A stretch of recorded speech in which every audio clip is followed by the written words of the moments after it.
The Prime Minister has used an historic visit to Mount Gambier to accuse the state government of spreading taxpayer-funded lies. He says state Labor is misleading the public in adverts about pension concession cuts and has threatened to launch a truth campaign of his own.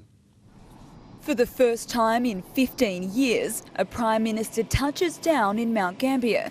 And as Tony Abbott jetted into the southeast, locals were waiting to welcome him. How are you, mate? What's your name? James. James, good to see you. You at school yet?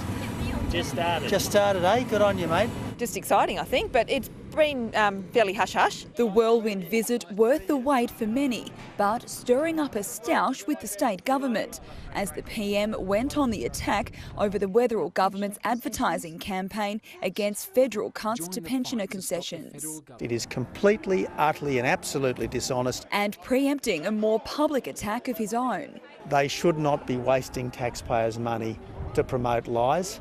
And if they're not careful, there'll be a taxpayer-funded truth campaign to counter these lies. It just shows the level of panic in the Liberal Party right now that he's visiting their safest Liberal seat in South Australia, talking about a campaign which exposes the lies he said at the last election that there'd been no cuts to pensioners. And while some locals voice their opposition to the mining method known as fracking, which they fear will pollute groundwater in the food-producing region, many were just glad to see the PM taking the time to visit. Well, it's about time and it's good. Good for the people, good for our morale and puts us back on the map.